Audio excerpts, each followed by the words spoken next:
오늘은 주는 나의 주님이란 말씀을 나누겠습니다. 제목으로 지금 토요일이잖아요. 그러니까 예배드리고 지금 10시 끝났으니까 8시간 반 만에 다시 만나서 잠만 자고 만난 거죠. 그렇죠? 깨어 있는 상태인 거죠, 다들. 근데 아직 보니까 침대에 지금 계신 분들이 많이 계신 것 같아요. 어제 유튜브로 14명이 시청했는데 지금 6명. 그러면 유튜브로 시청하시는 분들은 오늘은 토요일이니까 교회 많이 갔나 했는데 카메라를 돌리고 싶네요. 여기 이곳은 어제와 변동이 없다는 걸 기억하시면 지금 8명은 어디서 주무시고 있나? 일어나셔서 또 기도하시겠죠. 시편 16편을 어제 묵상하면서 저도 참 큰 은혜를 더 받았는데요. 2절에 보면 내가 여호와께 아뢰되 주는 나의 주님이시오니 주밖에 나의 복이 없다 하였나이다. 아멘. 제가 세 번역으로 읽어드릴게요. 나더러 주님에 대해 말하라면 하나님은 나의 주님, 주님을 떠나서는 내게 행복이 없다 하겠습니다. 주님은 나의 주님이다. 이거는 우리 찬양이죠. 하나님의 제일 큰 하나님 제일 기뻐하시는 것 같아요. 반대로 생각해 보면 그렇거든요. 주님을 나의 주님이라고 해야 하잖아요. 근데 우리 이게 너무 당연한 것 같지만 이게 제일 기쁜 거거든요.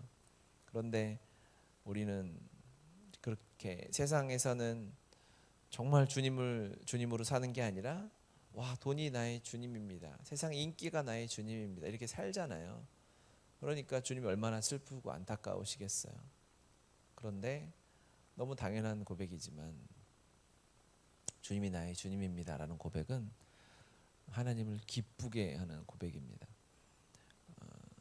여러분의 부모님 이제 좀 나이가 들었으니까 이런 닭살 돋는 말 잘 안 하지만 엄마가 우리 엄마여서 좋아라는 말은 반찬이 달라지죠.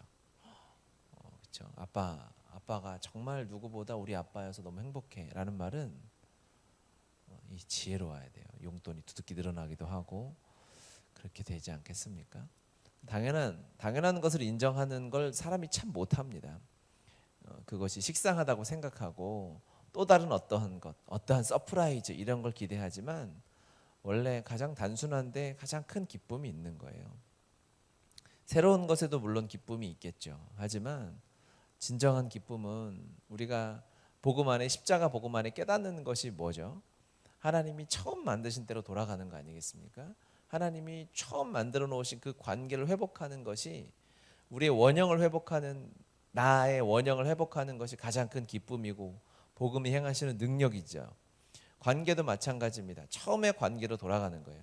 부모와 자식 간의 관계도 우리 가정의 회복을 위해서 계속 기도하고 나누고 어제 저녁에도 나누었는데 부모와 자식 간의 최고의 관계 회복은 아마 첫 그 관계였을 거예요. 끝없는 사랑. 부모는 자식을 향한 조건 없는 사랑이잖아요. 그 아이가 어떠하든 그냥 부모 무릎에서 대소변을 싸도 그 아이를 때리거나 학대하지 않아요. 정상적인 부모라면 그거 자체가 어떠한 짓을 하든 부모에게 해를 가하고 부모 잠을 못 자게 하더라도 감사하고 기쁜 거죠. 그 관계. 자식은 부모에게 무엇이든 이야기할 수 있고 부모의 언제나 사랑의 눈빛을 받는 관계. 그 관계가 부모 자녀 간에 회복해야 할 관계입니다. 조금 커가면 서로가 서로에게 바라는 것들이 많아져요. 부모는 자녀에게 내가 너를 어떻게 키웠는데 내가 너에게 해준 게 뭔데 네가 나한테 어떻게 이럴 수가 있어? 라고 이야기하면서 자꾸 관계가 어려워지고요. 또 자식은 부모에게 왜 저 엄마는 저렇게 해줬는데 저 아줌마가 내 엄마인 게 낫겠다. 이런 말들을 이제 사춘기가 되면서 짓거리게 되죠. 욕했나? 그렇게 되면 이제 서로 멀어지는 겁니다. 주님은 이 고백을 너무 기뻐하시는 주님이십니다. 하나님이 나의 하나님이십니다. 주님은 나의 주님이십니다. 하나님이 나의 하나님이셔서 너무 좋습니다. 감사합니다. 라고 그러면서 이어지는 말 주님을 떠나서는 내게 행복이 없습니다. 그렇죠.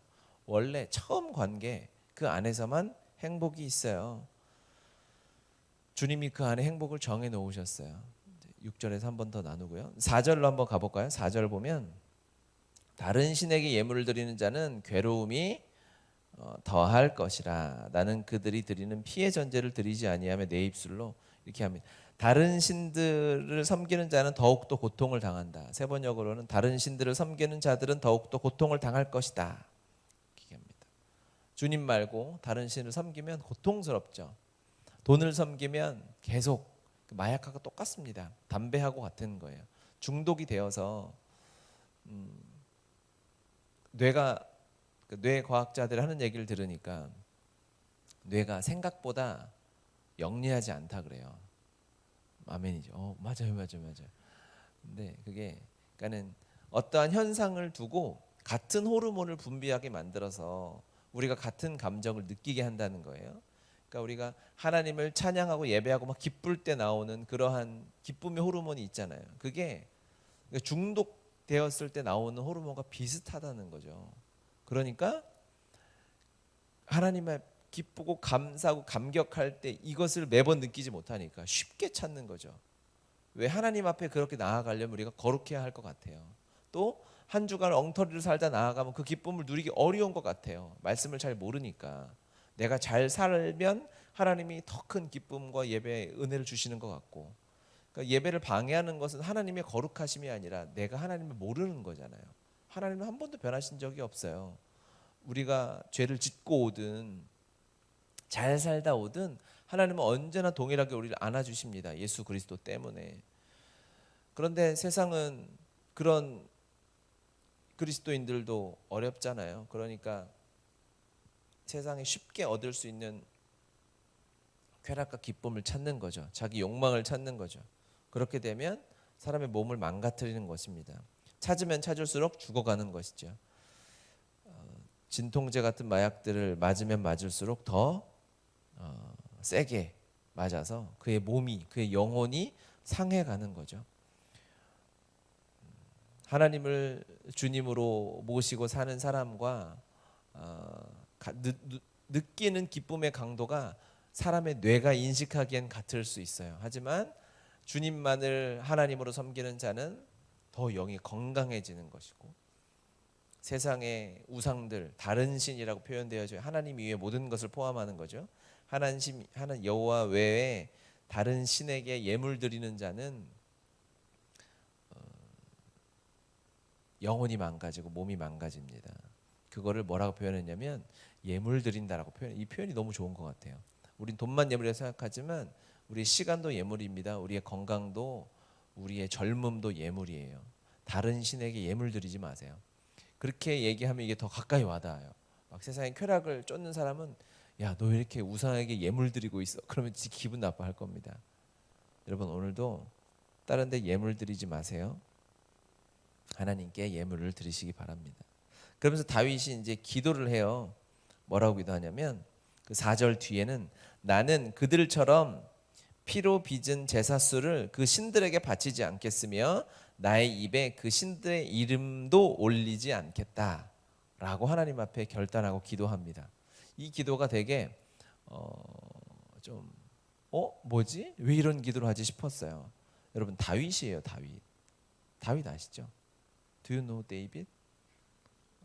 알죠? 다윗이 뭐 이런 기도를 해요. 웃기잖아요. 제가 기도하는데 하나님, 제가 내일은 절대 절에 가서 불공을 드리지 않겠습니다. 이런 기도를 하면 웃기잖아요. 그렇죠? 그런데 다윗은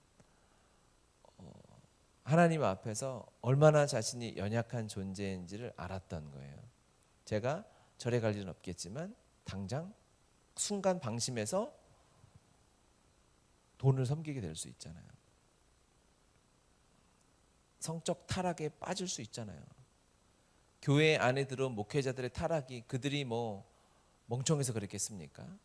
처음부터 타락했는데 가짜로 하나님 앞에 헌신한 게 아니라 열심히 열정으로 섬기다가 어느 순간 넘어진 거죠. 마찬가지로 우리가 이런 기도를 주님 앞에 드려야 되는구나. 주님, 나를 지켜주십시오. 보호해 주십시오. 어제까지, 아니 오늘까지 승리했다 할지라도 방금 예배 후에 넘어질 수 있는 것이 우리 인간이기 때문에 하나님, 우리가 세상에 다른 신에게 예물 드리지 않게 해주십시오. 내가 돈을 사랑하지 않게 해주시고, 성적 쾌락을 쫓아가지 않게 해주시고, 사람을 따라가지 않게 해주시고, 인기에 또 내 감정에 휩쓸리지 않게 해달라고 하나님, 나를 지켜주소서라는 이 보호하는 기도를 드려야 되는구나. 너무 자신 있게 교만하게 만만하게 내가 어제 한번 이겼다고 오늘도 이길 거라는 그런 생각을 내버리고 하나님 앞에 기도로 올려드려야 하는 것입니다. 그래야 주님이 지켜주셨다는 것을 알 수 있어요. 기도하지 않으면 여전히 교만해서 내가 했다, 내가 한번 해봤는데 나는 그 정도 죄는 이길 수 있어, 물론 아멘이지만 또 기도하지 않고는 넘어질 수 있는 거예요. 우리가 항상 기도를 주님 앞에 올려드려서 나의 연약함, 또 내가 잘할 수 있는 것마저 나는 할 수 없잖아요. 주님이 하셔야 되기 때문에 기도로 내 삶을 보호하며 우리 가정을 보호하며 하나님 앞에 나아가야 됩니다. 6절엔 이게 한 절 한 절이 다 정말 16편 나누고 싶은 말씀들인데 6절로 가서 보면 내게 줄로 재어준 구역은 아름다운 곳에 있으며, 세 번역은 줄로 재어서 나에게 주신 그 땅은 기름진 곳입니다. 참으로 나는 빛나는 유산을 물려받았습니다. 그러니까 하나님이 우리에게 구역을 주셨잖아요. 그것이 뭐냐면 너무 아름다운 곳, 기름진 곳인데 하나님이 그것을 어떻게 주셨냐면 줄로 재서 주셨대요. 정확하게 주신 거예요, 하나님이. 우리는 모두 구역 안에 살고 있죠. 가정이라는 울타리를 주셨어요. 그렇죠? 구역이죠. 그 안에서 하나님이 행복을 주셨어요. 그러니까 2절에 주님을 떠나서는 행복이 없다라고 했는데 그게 어떠한 표현을 우리가 6절에 오면 어떻게 확장하고 적용할 수 있냐면 주님이 정해주신 구역 안에만 행복이 있고 기쁨이 있고 이 땅이 기름집니다라고 할 수 있는 거예요. 여러분, 이거는요, 다른 땅을 보고 비교하면 진짜 답이 없어요. 큰일 나는 거예요. 거기서 감사하지 못, 하나님이 주신 그곳이 아름답고 감사하고 기도해야지. 그게 안 되잖아요. 그러면 너무 불행한 인생을 사는 거예요. 청소년기 때, 중고등학교, 특히 고등학교 때 그런 얘기를 했어요. 너 어느 학교 다녔냐? 우리 학교 똥통이야. 이런 얘기 많이 했거든요. 해봤죠? 나만 그랬나? 저 놀았던 애는 아니에요. 그런 얘기 해요. 왜 감사가 없어요? 그냥 싫은 거예요. 짜증 나는 거예요. 더 좋은 게 항상 보이는 거예요. 비교하니까. 그런데 제가 대학 갔을 때도 대학을 웬만해서는 자기가 나 이 대학 진짜 가고 싶어 노력해서 간 사람이 별로 없잖아요. 목표는 항상 여기 있으니까. 그런데 실력은 여기고 대학은 여기로 가게 되죠. 대학을 딱 가는데 너무 마음에 안 드는 거예요. 진짜 입 툭 나와가지고 막 다녔어요. 놀러 다닌 거죠. 일단 집에서 오래 밖에 나가 있고. 그래서 이제 대학을 가는데 한 달은 정말 그냥 마음에 안 들고 그러다가 이제 CCC라는 이제 기독교 동아리 들어가게 됐어요. 그래서 MT를 간다 그래가지고 대학은 MT잖아요. 그래가지고 MT를 갔죠. 했더니 속아서 MT가 아니라 기도회였어요. 기독교 동아리여가지고 놀기도 노는데 밤에 기도회를 막 하더라고요. 근데 기도 내용이 엄청 말도 안 되는 기도, 학교를 난 사랑하지도 않고 그냥 대학교 1학년 신입생들의 마음에는 항상 반수가 마음에 있잖아요. 대학 생활을 조금만 느끼고 나는 다시 공부해서 서울대 가리라 이 생각을 하잖아요. 물론 서울대까지는 저도 꿈꾸진 않았지만 이런 대학은 아니다 그랬는데 거기서 기도를 하는데 학교를 위한 기도를 하는 거예요. 캠퍼스를 위해서 선배들이 시키니까 그래서 전 착한 편입니다. 시키면 해요. 그래가지고 무서워가지고 시켜서 기도를 하는데 하나님이 그때 학교를 사랑하는 마음을 그때 주셨어요. 이것을 하나님이 계획이 있으셔서 정확하게 나를 예비하셔서 이곳에 보내셨구나. 그런데 제가 수능을 본 것보다 정말 길을 잘 찾아가지고 서울에 있는 대학에 간신히 간 거거든요. 되게 운이 좋았어요. 다들 저보고 야, 너 그 성적 가지고 어떻게 갔냐 그랬는데 감사하지 못하고 스카이가 아니라는 거지. 좋은 대학이 아니라는 거예요. 그리고 불평했는데 하나님이 주신 것이라는 것을 깨닫고 나서 보니까 이 땅이 정말 아름답고 행복한 곳. 만약에 제 인생에 그곳에서 그 대학, 저는 이 간증을 다 할 수는 없지만 제가 다녔던 캠퍼스를 갔어야만 선교단체에 들어갈 수가 있었어요. 저는 CCC가 원래 이단인 줄 알았거든요. 누가 저한테 이단이라고 해가지고 거기는 이상한 데야라고 해서 이단이구나 그랬는데 교회 선배 한 명이 딱 거기 학교를 다니고 있어서 그렇게 인도함 받아서 선교단체에서 주님을 만나고 헌신되어지고 북한에 대한 비전을 품고 신학해서 여기까지 오게 되는 귀한 걸음을 하나님이 예비하셨는데 몰랐어요. 그냥 짜증났어요. 답답했어요. 그런데 기도를 통해서 기도를 시키셨어요. 무조건 기도해야 돼 해가지고 또 있어 보이려고 막 같이 기도 따라 하다가 하나님의 마음을 알게 되고 사랑하게 된 거죠. 하나님이 정해주신 가정이라는 울타리는 가장 완벽한 것입니다. 어제 밤에도 나눴지만 이것에 대한 아멘이 되어지지 않고 가정을 사랑할 수 없어요. 하나님이 먼저 보여야 가정이 보이는 거죠. 그러면 부모님들이 불쌍해 보이고 긍휼의 마음으로 기도할 수 있게 되는 것입니다. 하나님이 정해놓으신 울타리가 가장 완벽한 거예요. 섬에 사는 사람은 그 울타리 밖으로 넘어가면 뭐죠? 죽는 거예요. 하나님이 정해놓으신 울타리 밖에 낭떠러지예요. 가정 안에서 부부 안에서 하나님이 누리라고 성을 주신 건데 그 울타리 넘어가면은 파멸인 거죠. 마찬가지. 성은 그런 가정의 울타리를 보여주는 좋은 예입니다. 사랑과 교제와 행복이 가정 안에서 완전하게 누려져야 돼요. 그래야 밖에서도 하나님이 주시는 것들이 이제 그 밖에서는 뭘까요? 주님이 가정 안에서 누렸던 행복이 흘러가게 되는 거죠. 그것이 안전한 곳, 아름다운 곳, 기름진 곳, 하나님이 임재가 가득한 곳이라는 것을 알고 기도하고 그렇게 가정을 위하여 중보해야 하며 또 가정을 이루실 분들은 그렇게 기도해야 합니다. 그렇죠? 기도로 준비하셔야 돼요. 그냥 결혼이 공짜로 되어지지 않아요. 알겠어요? 그냥 갖다 진짜 개고생합니다. 큰일 나요. 믿음의 증인들 많이 있어요. 저기 대충 결혼했다가 엄청 고생하고 지금 너무 많습니다.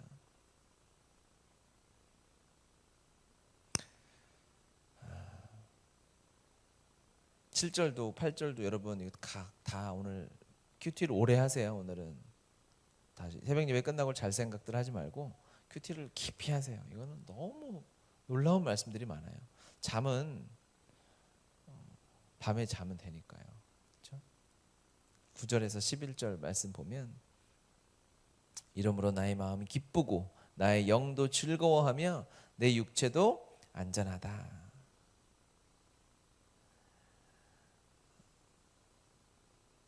하나님이 나의 마음을 지키시는 거예요. 나의 영도 지키시는 거예요. 나의 육체도 지키시는 거예요. 주님이 내 마음을 기쁘게 하시는 것이고, 왜냐하면 11절에 보면 주의 앞에 충만한 기쁨이 있고 주의 오른쪽에 영원한 즐거움이 있어요. 그곳에 가면 주님의 앞에 주님의 오른쪽에 가면 이 영원한 기쁨과 사랑을 누리면서 살아갈 수 있고, 지금은 육체를 안전하게 하신다. 그러면서 10절 보면 주께서 나를 보호하셔서 죽음의 세력이 나의 생명을 삼키지 못하게 하실 것이며 주님의 거룩한 자를 죽음의 세계에 버리지 않을 것이기 때문입니다. 주님이 나의 육체를 지키시는데 죽음으로부터 우리를 지키시잖아요. 그런데 세상은 죽임 당한다라고 하죠. 그런데 주님이 나의 육체를 지키시는데 우리가 이번 주에도 장례식장에 다녀오고 했지만 죽는 경우가 있잖아요. 그런데 세상은 주님을 알지 못하는 사람은 뭐라 하냐면 죽임을 당하는 거죠. 죽음이 그 사람의 생명을 삼키는 거예요. 그런데 주님은 거룩한 자를 죽음의 세계에 버리지 않는다. 예수님을 그렇게 하셨다는 것처럼 우리를 죽음에 내버려 두지 않는다는 거예요. 그런데 우리는 죽잖아. 어떻게 이해해야 하냐? 우리가 죽는 것은 죽음의 세계에 버림당하는 것이 아니라 뭐죠? 이 땅에서 하나님이 우리를 이 땅에 보내신 사명이 다 이루어지고 성취되어지고 하나님 나라 가는 거예요. 이 세상에 저주라라고 했을 때 벌 받는다라고 했을 때 그 벌은 어떠한 벌이냐면요, 반드시 하나님과의 교제에 어려움이 생기는 거예요. 가장 큰 어려움이죠. 우리 돈 없어도 되잖아요. 주님만 있으면 되죠. 아파도 주님이 내 안에 계신다는 것이 더 확실해지면 얼마든지 감사할 수 있어요. 그런데 주님과의 관계가 끊어지면 그거는 안 되는 거거든요. 그렇죠? 그러면 어떠한 것도 버릴 수 없어요. 다 감사할 수 있고. 그러니까 수많은 기도 제목, 산적한 기도 제목, 우리 가정에 품어야 할 지금 또 내 마음에 있는 그 영혼들 다 한 사람 한 사람이 안타깝지만 그것은 벌이 아니에요. 하나님의 축복의 걸음인 거죠. 한 걸음 한 걸음 그 기도의 징검다리 하나하나 건너다 보면 하나님의 놀라운 영광이 기다리고 있어요. 그러니까 그거는 하나님이 날 때리시려는 게 아니라 나에게 복을 주시고 더 주님의 마음을 주시려는 거죠. 그렇게 봤을 때 죽음은 뭘까요? 이 죽음이 하나님과의 교제를 끊어낼 수 있나? 없어요. 죽음은 우린 천국이에요. 더 놀라운 주님의 교제 가운데 들어가요. 그러니까 그리스도인이 죽는다라고 해서 그것이 저주일 수 없다. 하나님의 또 다른 축복의 형태이다. 부활을 기다리게 되잖아요. 부활을 소망하게 되고 육체의 부활을 우리가 기다리고 있는데 그리스도인이 어떻게 죽음을 해석해야 할 것인가? 사람들에게 얘기할 수 있어요. 죽음은 하나님과의 교제 단절이 아니다. 사람과 교제 단절이 될 수는 있겠죠. 잠시 동안. 금방 다시 만납니다. 그리스도인 천국에서 주님 품 안에서. 그러니까 이 시편의 이 다윗의 고백이 너무 아름다운 거예요. 우리를 죽음에 삼키우게 하지 않겠다. 하나님의 허락하심이 있는 거죠. 그 자체도 주님 이미 승리하셨기 때문에 죽음도 축복이 된다면, 죽음도 하나님이 우리를 향한 계획 가운데 있다면 우리의 삶에 오늘 일어나는 어떠한 일도 저주가 될 수 없습니다. 우리가 걷는 모든 걸음, 모든 호흡이 하나님의 축복일 줄 믿습니다. 바울의 고백을 한번 나누고 이제 마치겠습니다. 바울이 고백했죠. 내가 사는 것이 그리스도니 죽는 것도 유익함이라. 이 고백이 시편 기자인 다윗의 말과 딱 맞는 거죠. 기도하겠습니다. 하나님